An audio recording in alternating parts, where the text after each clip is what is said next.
계속해서 아람 나라와 이스라엘, 북이스라엘의 갈등의 관계를 살펴보게 될 것입니다.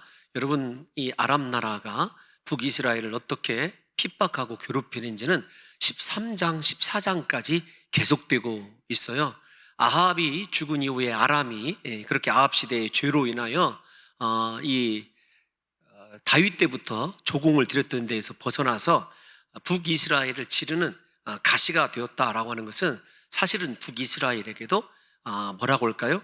씻을 수 없는 자존심, 수치, 창피, 굴욕, 그런 거 자체입니다. 그런데 하나님이 북이스라엘이 아니라 아람 나라를 강성하게 하셔요. 이게 문제입니다. 우리가 신앙생활을 하면서 하나님 뜻대로 살아간다고 그렇게 몸부림 치면서도 우리를 힘들게 하고 괴롭게 하는 사람들은 더욱더 강성해져 가고, 우리가 하나님의 뜻을 이루어야 되는데 우리의 삶이 그렇게 위축도 힘이 든다고 한다면, 우리가 이 본문을 통해서 잘 아는 대로 한 가지 답밖에 없습니다. 하나님 앞에 우리가 더 온전히 돌아가는 수밖에 없죠. 북이스라엘이 그런 고통 속에서도 하나님 앞에 돌아가지 못해요. 이걸 보면 참 안타까워요. 그렇게 엘리야, 엘리사 시대 때부터 하나님께서 수많은 기적을 일으켜 세워줬는데, 왕과 이스라엘 백성들이 우상 버리고 회개하고 돌아가면 아람 나라는 금방 다시 속국이 되거든요. 그러니까 여러분, 인생에 속한 문제 가운데 우리에게 죄송합니다, 우리의 힘으로 해결할 수 있는 문제는 아무것도 없습니다. 지난 시간에 말씀드린 대로 우리가 하나님과의 관계만 회복이 되면 모든 것이 역전될 줄로 믿습니다. 여러분, 그것을 이스라엘 백성들에게 하나님이 보여주고 있는 거예요. 그래서 사랑하는 성도 여러분들과 제가 아람이 강성하게 된 이유는 하나님을 버렸기 때문이다, 하나님께 온전히 돌이키지 못했기 때문이다 라는 것을 머릿속에 염두에 두셨으면 좋겠어요. 그러함에도 불구하고 하나님이 이스라엘은 끝까지 사랑하셔서 누구를 두셨죠? 엘리사를 두셨어요. 엘리사 한 사람 때문에 아람 나라가 결정적인 이스라엘을 굴복시키고 정복하는데 번번이 실패를 합니다. 왜냐하면 아람 나라가 어떻게 이스라엘로 들어올지, 어디에서 매복하고 여호람을 기다리고 있는지 엘리사에게 하나님이 다 가르쳐 주셔요. 그래서 엘리사가 여호람 왕에게 어디로는 가지 마시고 그곳에 군사를 세우소서 등등 가르쳐 주기만 하면, 여러분, 죄송한 표현 한번 쓸게요, 족족 엘리사 한 말 그대로 다 맞아 떨어지는 거예요. 그러니까 이 아람 왕 베나닷 2세냐 3세냐 가지고 헷갈리지만 일단 저는 2세로 봅니다. 베나닷 2세가 힘든 거예요. 그래서 만주 백관들을 모아놓고, 야, 사실대로 얘기해라, 누가 이스라엘 왕과 내통하는 자가 있느냐.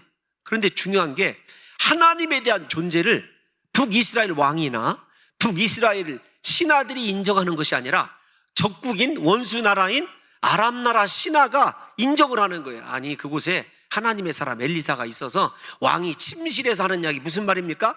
실제적으로 침실에서 하는 이야기를 들었다라는 이야기가 아니라 왕이 아무리 은밀하게 계획을 세워도 다 알고 있습니다 라는 것이 여러분 오늘 본문의 출발이죠. 그래서 오늘 본문은 크게 좀 길어서 제가 쉬고 싶은 마음에 우리 박 집사님께 부탁을 드렸습니다만, 세 가지의 어떤 공간적인 배경을 하고 있어요. 하나는 아람 나라의 왕실, 하나는 엘리사와 게하시가 머무르고 있는 도단성, 그 다음에는 우리가 잘 아는 대로 북사마리아의 수도, 이렇게 공간적인 배경이 크게 바뀌어요. 바뀌는 가운데 우리가 눈여겨봐야 되는 것은 단 한 가지입니다. 어떤 것이냐면, 하나님이 과연 엘리사를 통해서 이스라엘을 어떻게 구원해 내시는가예요. 앞에서 제가 뭐라고 말씀드렸죠? 이스라엘이 하나님께 돌이키기만 하면 그토록 이 굴욕과 수치스러운 아람 나라를 물리칠 수 있을 뿐만 아니라 하나님이 주신 놀라운 승리를 쟁취할 수 있는데, 하나님께 돌이키지 못해요. 그런데도 하나님은 이스라엘을 사랑하셔요. 누구 때문에 사랑하시냐면, 이게 줄여서 말씀드리면 이스라엘을 사랑하시지만 누구 때문에 더 사랑하시냐면 엘리사 선지자 때문에 여러분 사랑하고 계시는 것을 보게 됩니다. 그래서 한 사람이 중요합니다. 다른 사람 바라보지 마시고 저와 여러분들이 우리가 스스로 깨어 있어서 하나님께 돌이키고 하나님만 붙들고 있으면 분명히 우리 중에 한 사람 때문이라도 하나님이 우리나라, 이 나라, 이 민족도 불쌍히 여겨주시는 놀라운 역사가 있게 될 줄로 믿습니다. 여러분, 이제 아람 나라 왕이 결단을 내리죠. 야, 이제 북이스라엘을 이길 수 있는 방법이 생겼다. 누구만 제거하면 돼요? 엘리사만 제거하면 돼요. 그래서 밤에 은밀하게 도단성을 에워쌌어요. 근데 여러분, 한 가지 물어볼게요. 엘리사가, 아람 나라 국가들이 엘리사가 머물고 있는 도단성을 에워싸고 있는 것을 알았을까요? 몰랐을까요? 아니, 하나님이 안 알려줄 수도 있을 수도 있어요. 그런데 본문에 보면 아마도 알고 있었지 않았을까? 이게 중요한 건 아닙니다. 알고 있든지 모르고 있든지 엘리야는 하나님께서 불수레와 불병거로 엘리사를 에워싸고 있다. 도단성이 아닙니다. 엘리사를 에워싸고 있다라는 것이에요. 여러분, 이거 우리가 한 가지 먼저 짚고 넘어가야 됩니다. 어떤 것이냐면 엘리사에게 언제부터 불수레와 불병거가 임해 있었을까요? 그럼 다른 때가 아닙니다. 엘리야가 어떻게 승천했죠? 이 불수레와 불병거로 엘리야가 승천을 했어요.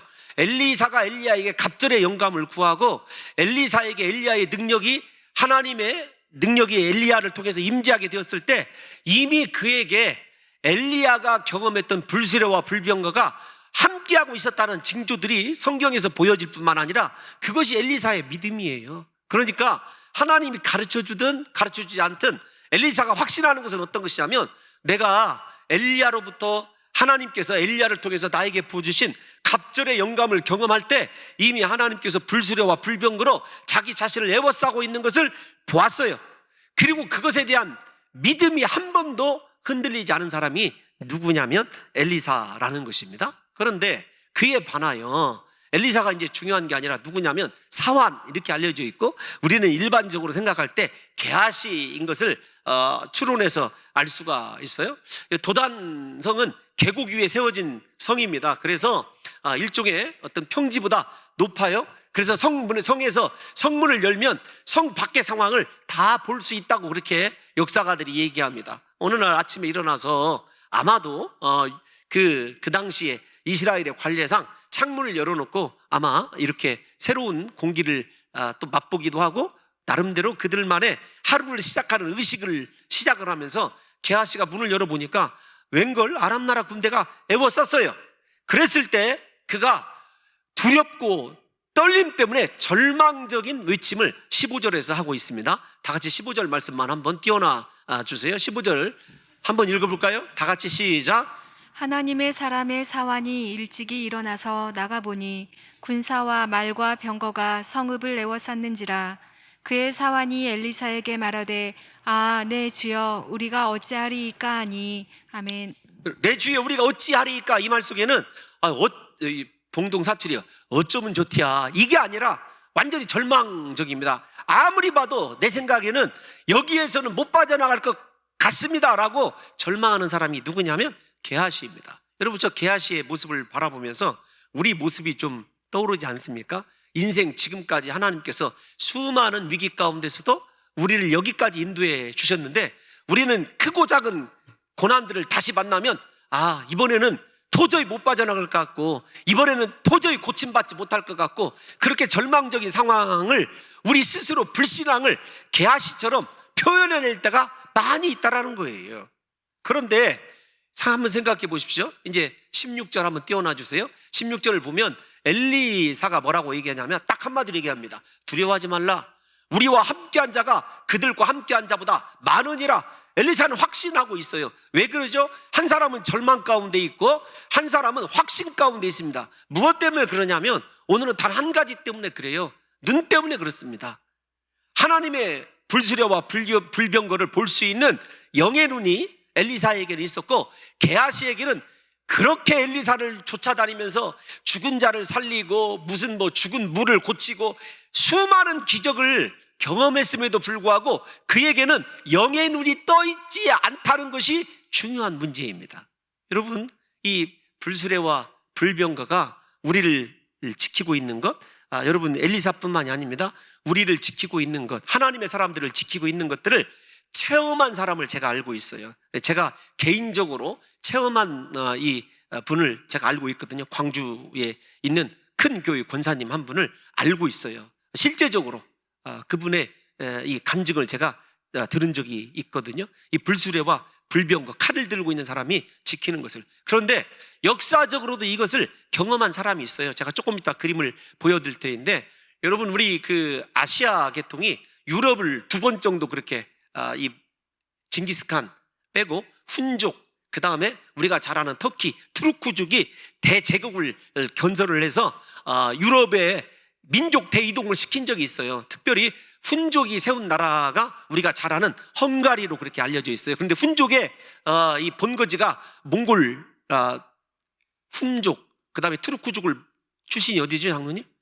돌궐족, 훈족, 이게 다 아시아 계통이에요. 근데 여러분, 제가 드리려고 하는 말씀은 어떤 것이냐면, 역사적으로도 이것이 전설처럼 그렇게 실제적으로 되어 있어요. 훈족이 로마 시대에 이 유럽으로 쳐들어오게 되니까 유럽과 아시아 중간에 있었던 게르만 민족이 대이동을 시작을 합니다. 그래서 게르만 민족, 이렇게 게르만 민족의 대이동 이렇게 얘기해요. 게르만 민족이 이동을 해서 깨진 나라가 어디냐면 여러분, 로마 제국이에요. 그런 상황에서 이 로마 제국이 그 당시 어떤 상황이냐면 기독교를 국교로 인정하고 있었을 때예요. 사람들이 핍박받다가 편하게 예수 믿고 있었을 때 정신적으로 더 행복하게 하나님을 잘 섬겨야 되는 것이 정상 아닙니까? 그런데 오히려 역효과가 나요. 기독교가 국교가 되고 하나님을 자유롭게 섬기고 예배할 수 있게 되니까 영적으로 더 나약해진 것이 바로 이 기독교의 실체예요. 그런 와중에서 여러분, 좀 줄여서 이렇게 말씀을 드리면 어떤 거냐면, 이제 기독교는 끝났다 이렇게 생각될 때였어요. 왜냐하면 로마가 기독교 때문에 망했다고 생각하는 사람도 있을 정도이니까. 그런데 여러분, 이 훈족이 게르만 민족만 이동시킨 것이 아니라 로마 제국을 직접 쳐들어오게 됩니다. 그랬을 때에 이 로마 제국의 붕괴 앞에서 로마 제국의 문화를 계승시키고 약탈당하고 아파하고 힘들어하는 사람을 껴안은 게 그 당시에 어디냐면 교회였어요. 참 이게 아이러니 아닙니까? 영적으로 약해지다가 고난이 생기니까, 어려움이 생기니까 오히려 그 고난을 부여잡는 사명을 발견하고 다시 하나님께로 돌이킨 여러분, 사람들이 바로 우리 기독교를 종교로 삼고 있는, 죄송합니다 이런 표현이, 예수 그리스도를 믿는 사람들이에요. 그래서 고난이 유익인 것 같아요. 그런데 그때 결정적인 사건이 있어요. 어떤 것이냐면 훈족의 왕이 누구냐면 아틸라라고 하는 사람이거든요. 아틸라가 로마 북이스라엘쯤 쳐들어오게 되니까 그 당시에 로마 제국에서 누구를 보내냐면 레오 1세라고 하는 교황을 보내요. 나름대로 그분이, 이제 제가 하고 싶은 이야기는 엘리사 비슷한 사람이에요. 신령한 사람이었어요. 그래서 이 레오 1세와 같이 만났던 사람이 누구 한 사람 더 있는데, 일단 한 사람 이름은 잘 모르겠어요. 제가 아틸라와 만나게 됩니다. 그런데 아틸라와 만나게 됐을 때 의외로 아틸라가 그래요, 제가 알아서 하겠습니다, 물러가겠습니다, 순수히 물러가요. 그러니까 그 잔인한 아틸라가 물러나가는 것을 바라보면서 그의 신하가 물어봅니다. 신하가, 아니 도대체 어떻게 물러날 생각을 하십니까? 이 철우의 찬스 앞에서. 그러니까 아틸라가 뭐라고 했냐면, 지금까지 나를 무섭게 한 사람이 한 사람도 없었는데 저 교황이 나를 무섭게 한다는 거예요. 왜 그러냐고 그랬더니, 교황 위에 칼을 들고 하늘을 날아다니는 이것 때문에, 오늘 본문과 연결된 이것 때문에 그래요. 이 사람이 있다는 거예요. 그게 여러분 오도로스의 방이라고 하는 여러분 라파엘이 그린 이 그림의 일종이거든요. 한번 보여주세요. 여러분 보이십니까? 나중에 꼭 바티칸을 가시게 되면 미켈란젤로의 천지창조만 보시지 마시고 한번 꼭 보시기 바랍니다. 여러분 뭘 보시면 되냐면, 다른 데를 보시지 마시고 하늘 천장에 날아다니고 칼 드는 사람 보입니까? 보이지 않습니까? 저 사람을 라파엘은 누구라고 이야기를 하냐면 사도 바울과 그 다음에 베드로라고 그렇게 생각을 하고 있어요. 근데 정말로 아틸라가 그렇게 목격을 했다는 거예요. 제가 왜 저 그림 이야기를 여러분들에게 역사적으로 이렇게 나름대로 연관 있는 이야기를 여러분들에게 들려드리냐면, 여러분 직접 보았기도 해서도 그렇지만, 사랑하는 성도 여러분들에게 우리가 이 이야기가 엘리사만 그렇게 하나님께서 불수레와 불병거, 하늘에 여러분 이 군사들로 지켜주는 것이 아니라 그와 함께하는 그를 믿는 사람들은요 하나님이 다 지켜주실 줄로 믿습니다. 그래서 제가 여러분들에게 말씀드렸잖아요. 실제적으로 저것을 경험하신 권사님이 계시다고요. 예? 제가 알고 있는 분이 계셔요. 그런데 여러분 오늘날 우리에게는 하나님에 대한 믿음이 개아시 같아요. 우리가 눈으로 생각했을 때 건진 받을 것 같으면 그런 상황에 대해서는 믿어요.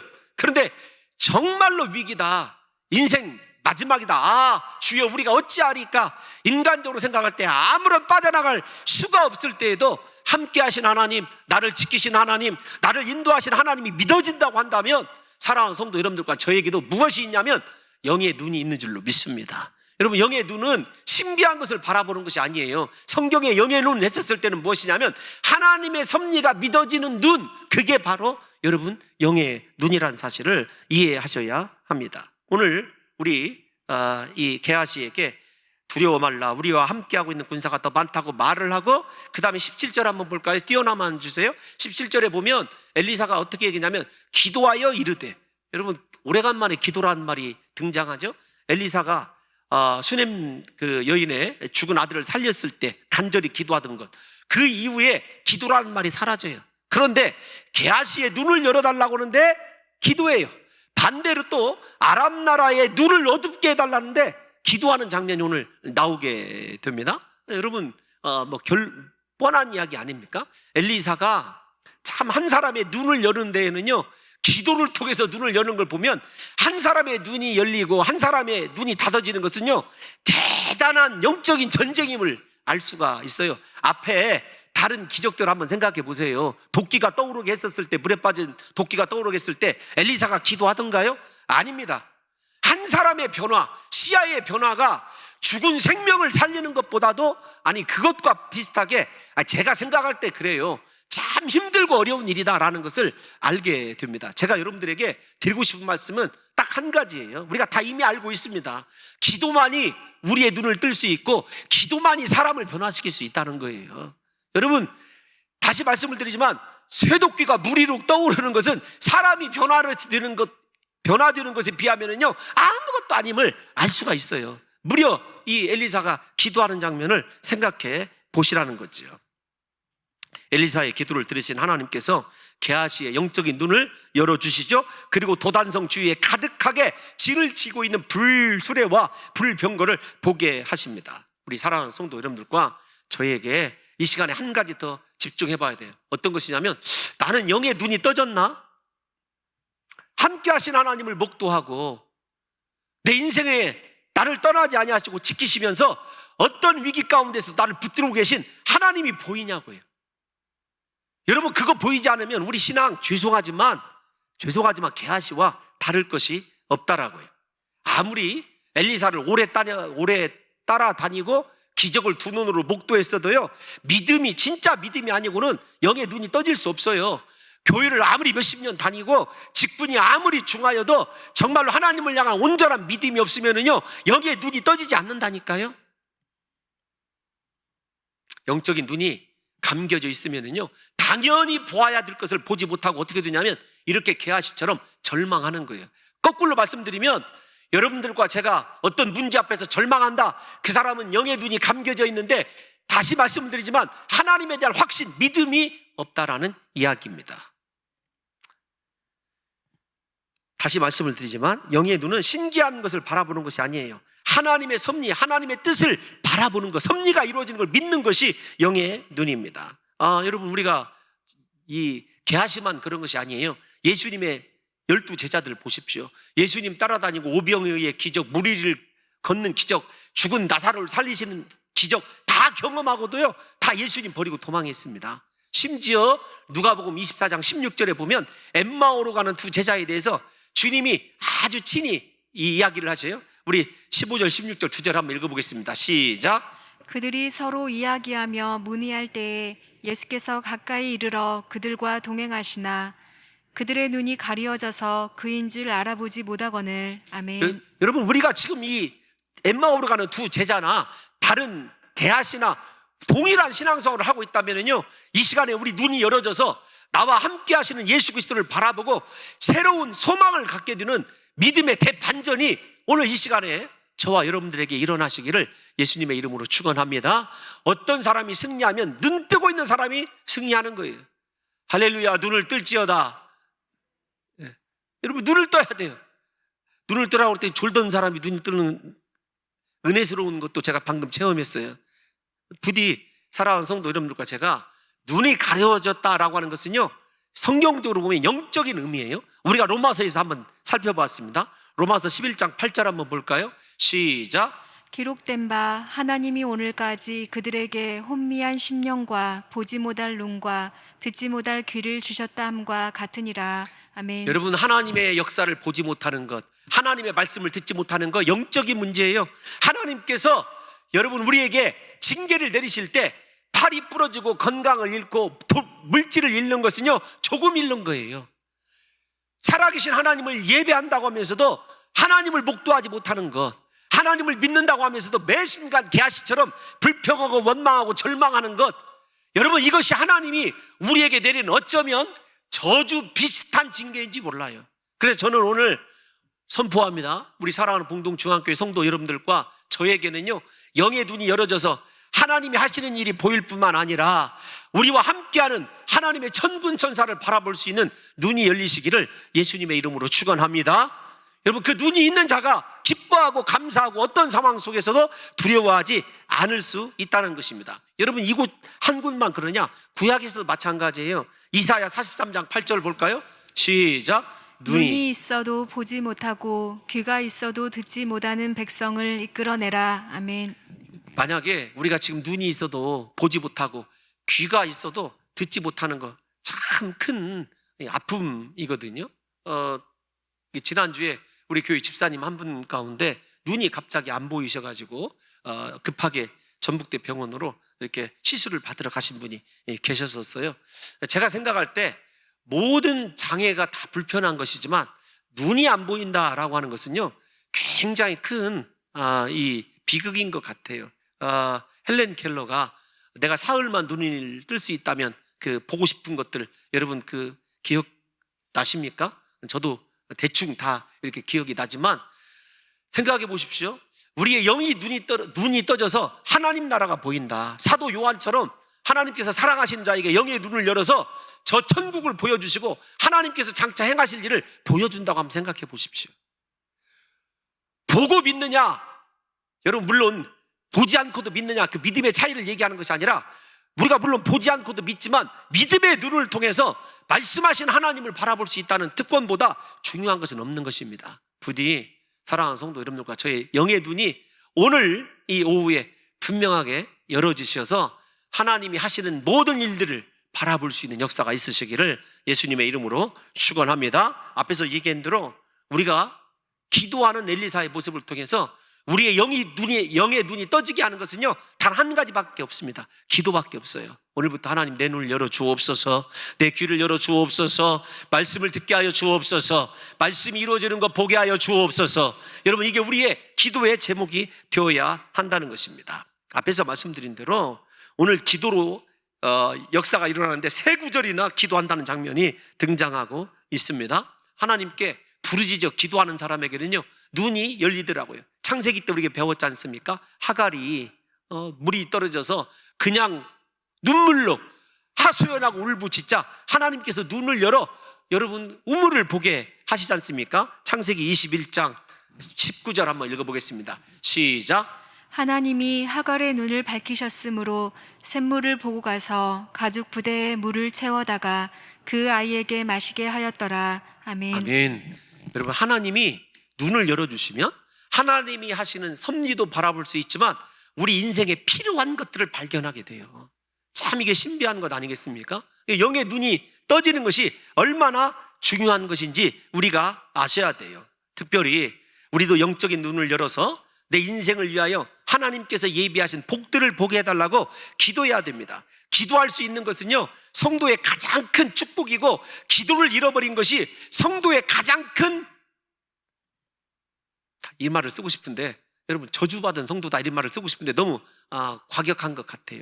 그런데 그렇지 않아요. 기도 멈춰버리면 우리 인생이 끝났다라는 걸 아셔야 돼요. 다시 말씀을 드리지만 이 본문에서 엘리사가 눈을 열어달라고 기도한 것을 생각해 보면 여러분, 우리 인생이 눈이 열어져서 하나님의 영적인 복, 우리를 위해서 예비하신 육적인 복을 발견할 수 있는 축복이 눈앞에 있는데 우리에게 왜 그 눈이 떠 있지 않느냐 하면 한 번도 기도하지 않기 때문에. 누구처럼? 게하시처럼. 제가 늘 강조하는 말이 있습니다. 우리의 기도는 결단코 땅에 떨어지지 않습니다. 반드시 이루어지게 되는 거죠. 하나님께서는 우리의 모든 기도를 듣고 계시고 아시고 계시고 그것을 이루실 때를 기다리고 계셔요. 하나님이 지금 우리에게 우리가 기도하기를 하나님께서 기다리신다니까요. 우리가 부르짖어 기도하면 다시요 영의 눈이 떠지게 될 줄로 믿습니다. 아니, 하갈 같은 여종의 눈도 하나님께서 열어주셔서 우물을 발견하게 하시는데 우리 인생의 축복 하나님께서 분명히 발견하시도록 기도하면 그런 역사가 나타난다니까요. 중요한 거예요, 중요한 거.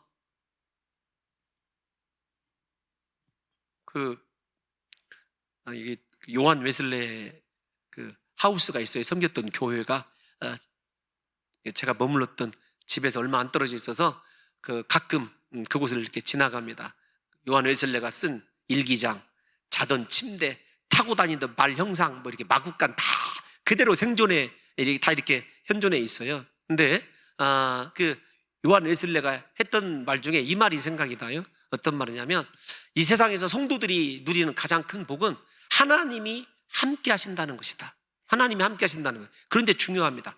나와 함께 하신 하나님과 어떻게 대화하고 하나님이 내 인생에 어떻게 개입하게 하시느냐? 기도밖에 없어요. 기도밖에.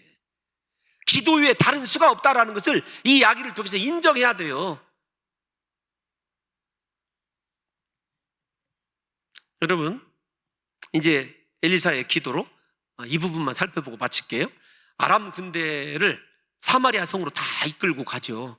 그 참 신비한 것 아닙니까? 제가 볼 때는 눈만 어두워진 것이 아니라 귀도 어두워져 있어요. 엘리사가 이끄는 대로 다 가고 있잖아요. 그러니까 여러분, 이렇게 생각을 두 가지로, 세상의 군대가 우리의 대적이 아무리 강하다 할지라도 내가 기도하는 사람이면은요 그들도 다 내 수하에 두고 움직일 수 있다는 사실을 여러분 믿으셔야 돼요. 믿는 사람에게만 그런 기적이 일어날 줄로 믿습니다. 여러분 믿으셔야 돼요. 두 번째, 우리가 생각해 보면 엘리사가 그 적군의 군대를 이끌고 사마리아 성으로 가는 것을 보게 되면 이게 모든 전쟁의 승패가 우리가 잘 아는 대로 이미 뻔한 이야기 아닙니까? 누구에게 달려있다는 것이에요? 하나님께 달려있어요. 우리는 하나님의 자녀이기 때문에 언제나 승리만 있게 될 줄로 믿습니다. 그런데 이스라엘 왕이 이렇게 묻죠. 저는 여호람이라고 생각을 하지만 물어요. 내 아버지요. 이스라엘 왕이 엘리사를 아버지라고 부릅니다. 그런데 여러분, 다음 주에는요 아버지라고 불렀던 그 여호람이 엘리사를 뭐라고 부르는지 한번 보게 될 거예요. 사밧의 아들 엘리사의 목이 붙어 있으면 이렇게 급변하는 것을 보게 됩니다. 그게 사람의 마음이고 이스라엘의 마음인데, 일단 오늘은 좋게 얘기를 하죠. 내 아버지요, 내가 치리이까? 그 다음에 내가 치리이까? 치고 싶어 죽겠는 거예요. 사실은요 여호람이 내가 치리이까 징벌을 하는 것이 중요한 것이 아니라 아람 나라 군대를 이끌고 온 엘리사와 하나님 앞에 경배를 드리고 그 앞에 사실은 그 적을 치기 이전에 어떤 일이 일어나야 되냐면 무릎 꿇고 하나님이 하셨습니다. 하나님이 과연 이스라엘의 하나님입니다. 하나님을 높이는 일이 있어야 되거든요. 잘 생각하셔야 됩니다. 아람 나라 군대를 왜 사마리아 수도로 이끌어 왔냐면 중요한 건 여호람을 깨우치기 위해서예요. 이스라엘 백성들을 깨우치기 위해서입니다.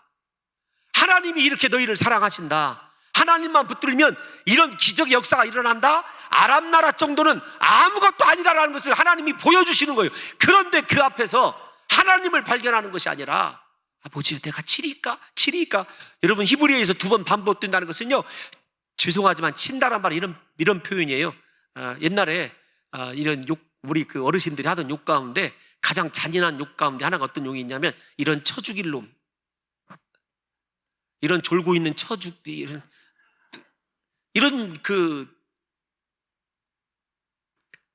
갑자기 처죽일 놈 그러려고 그러는데 그게 놈으로 끝나는 단어가 아니에요. 니은 다음에 연자, 아이고 이거 그렇게 하면 안 되는데, 여러분 잘 생각하셔야 됩니다.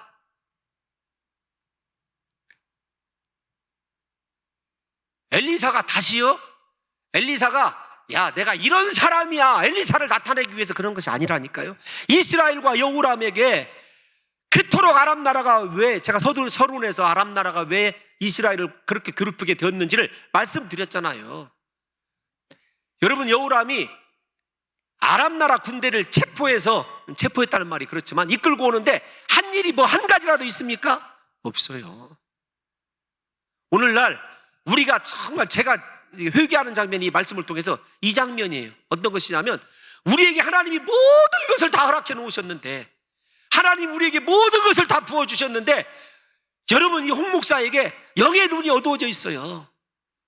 엘리사처럼 하나님께서 그가 기도하기만 하면 기도한 대로 다 이루어주실 좋으신 하나님이 지금도 살아계시고 나와 함께 하신데 우리에게는 왜 대적들 때문에, 왜 고난 때문에, 왜 물질 문제 때문에 그렇게 전전긍긍하냐고요. 우리에게는요 엘리사에 가까운 신앙이 아니라 여호람 같은 신앙생활이에요. 좋으면 내 아버지요. 여러분 마음이 상하면 이런 사바세 아들,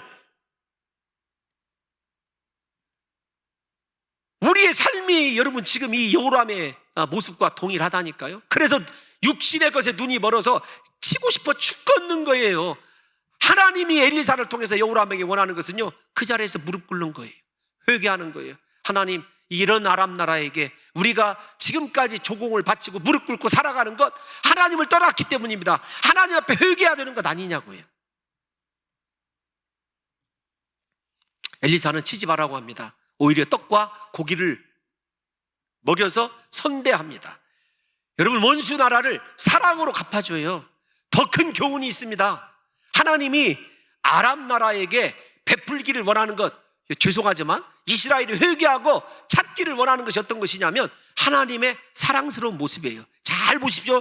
이 속에 역설이 숨겨져 있어요. 어떤 역설이 숨겨져 있냐면 아람 나라 사람도 하나님이 사랑하셔서 살려보내시는데, 떡과 물을 먹여서 살려보내시는데 이스라엘은 오죽 더 사랑하시겠습니까? 예수 안 믿는 악인이 그렇게 잘 나가요? 예수를 모르는 악한 자가요 하는 일마다 잘 돼요. 그런데 예수 믿는 나는 하나님이 오죽 더 사랑하셔서 하나님 바라보고 그 앞에 무릎 꿇면 하나님이 오죽 더 책임져 주시겠느냐고요. 여러분 그래서 오늘 우리가 읽은 본문은요 역설의 그림이 두 가지가 숨겨져 있는 거예요. 여호람 이야기를 통해서. 다시 말씀을 드리지만 사랑하는 성도 여러분들이요, 내 일이 안 된다고, 내 인생이 고난 가운데 휩싸였다고요 좌절하지 마십시오. 하나님께서 우리를 기다리고 계십니다. 두 가지를 기다리고 계세요. 하나는 기도하기를 기다리십니다. 하나는 무엇이냐면 전적으로 돌이켜 하나님의 위대하심을 인정하고 내 방법, 내 생각 내려놓고 하나님 하시는 대로 살아가기를 원하는 거예요. 두 번째, 하나님이 이 이야기를 통해서 우리에게 원하시는 것은요 하나님의 편치 않는 나에 대한 사랑을 확신하기를 원하는 거예요. 예? 참 우리 성도들을 위해서 기도하다 보면 원인은 딱 한 가지예요. 원인이 어떤 것이냐면 신앙의 가장이 되었던 기도하던 사람들이 정말로 자존심, 그 다음에 내가 가지고 있는 내가 누군데 이런 의식 버리고요 하나님 앞에 무릎 꿇기만 하면 역사가 일어나요. 아주 높여서 위대하게 쓸 사람들이 우리 교회에 있어. 그런데 그 위대하게 쓸 인생들이 죄송하지만 왜 그렇게 죽을 수 있는 인생이냐, 제가 볼 때 왜 그러냐, 여러분 여호람 같은 신앙 때문에 그래요. 게하시 같은 신앙 때문에 그렇다고요. 그런 생각이 들어요. 한 일주일을 기도하는 것이 있습니다. 하나님, 제가 여러분들에게 좀 이렇게 기도하는 내용을 좀 고백을 드리고 싶어요. 저는 정말 하나님 잘하는 것이 없는데 좀 이렇게 미래를 생각하면서 이 우리 봉동중앙교회 하나님 정말로 잘 목양하고 싶은 마음은 제 안에 정말 충만해요. 저는 소원이 남북 통일보다 더 거창해요. 봉동중앙교회 부흥. 봉동중앙교회가 진짜 말씀으로 건강하게 부흥하면 이 나라 이 민족도 통일된다고 믿는 사람이에요. 교회가 세워지는 것이 나라를 세우는 것이다 이렇게 생각하는 사람이기 때문에 여러분들이 저를 비난해도 괜찮아요. 그런데 왜 그렇게 부족하냐라고 하는 것을 생각해 보면은요 다른 목사님들처럼 하나님을 거룩히 섬기지 못하는 것 같아요. 다른 목사님들처럼 하나님을 정말 지극히 사랑하지 못하는 것 같아요. 제가 오늘 안 나와서 다 나와 있는지도 몰라요. 우리 딸아이가 저에게 물어보더라고요. 아빠, 하나님이 아빠에게 나타나서 3가지 소원을 들어줄게. 그러면서 제가 그 말을 못 알아들었을 줄 알고 다시 질문하는 거예요. 아빠, 그 알라딘의 마술 램프 있잖아. 지니 알지? 그 지니처럼 하나님이 나타나서 아빠에게 3가지 소원이 무엇이냐고 물어보면 뭐라고 대답할 거야? 증인이 있어서 말하는 거예요.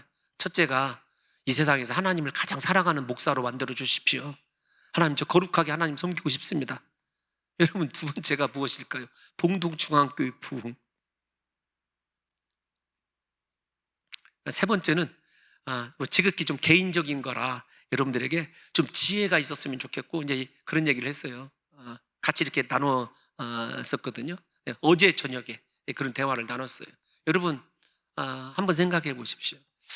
우리에게 왜 이렇게 인생이 제가 이렇게 여러분을 책망하는 것이 아닙니다. 안타까워서 그러는 거지. 우리 성도님들을 위해서 기도하다 보면은요, 하나님이 참 한 가정 한 가정 지극히 사랑하셔요. 사랑하시는데 어느 순간에서부턴가 하나님에 대해서 반감을 갖고 하나님에 대해서 불신하고 하나님을 미워하고 스스로 하나님에 대해서 살아가기 시작하는 사람들이 나타나고 집안에 문제가 생기고 자녀들이 일탈을 하고. 여러분, 자녀 문제가 아니라니까요. 누구 문제냐면 자기 문제, 자기 문제. 내 문제거든요. 마찬가지입니다. 제가 거듭 죄송스럽게 생각하지만 여러분 책망하는 것이 아니라 안타까워서요. 우리는 나약할 수 있습니다. 여러분들이 생각하는 대로 우리는 부족할 수 있어요. 그런데 우리가 믿는 하나님은요, 나약한 분이 아니에요. 부족하신 분이 아닙니다. 아람 나라 군대를 통째로 눈이 멀게 해서요, 사마리아로 데려오실 수 있는 분이 그 살아계신 하나님이셔요. 그 하나님이 지금 약화되었느냐? 그렇지 않아요. 우리가 게하시의 삶을 살아가고 있어서 그래요. 형식상으로는 예수님의 제자인데 진실로 이 마음이 깨어져서 영의 눈이 열어지도록 회개해 본 적도 없고 영의 눈이 열어지도록 하나님 앞에 눈물로 부르짖어 기도해 본 적이 없다는 말씀이죠. 사랑하는 성도 여러분, 저는 여러분들에게 오늘 냉탕과 온탕을 오하게 할 거예요. 결론이 어떤 것이냐면, 생각해 보십시오. 다시요, 우리가 그렇게 못하는 거, 냉탕, 하나님 앞에 거꾸러져 있지 못하기 때문에. 누가요? 내가요. 내 문제예요. 하나님을 정말로 사랑하고 하나님을 신뢰하는 믿음으로 무장하고 기도하면은요, 역사가 일어날 줄로 믿습니다. 근데 여러분, 기도 자리 지키느냐고요. 다 머리로는 기도하면 좋은지는 알아요. 그런데 하나님 앞에 절박하게 진짜 무릎 꿇고 기도하는 성도를요, 오늘날 보기가 어려운 거죠. 2번째, 여러분, 온탕입니다. 우리가 기도하면 하나님을 정말로 신뢰하면은요, 다시요, 아람 나라 사람들도 하나님이 사랑해서 엘리사를 통해서 떡과 물을 먹여서 돌려보내는데 그 배은망덕해요. 다음 주에 배은망덕을 어떻게 하는지를 살펴볼 것이에요. 꼭 그 모습도 제 모습 같아요. 금방 위기 속에 있다가 부르짖어 기도하면 하나님이 들어주시면은요, 제가 하는 기도 가운데 이런 기도가 있습니다. 하나님, 이번에는 은혜를 죄로 갚지 말게 도와주세요. 하나님의 은혜를 꼭 죄로 갚아요. 다시 말씀드립니다.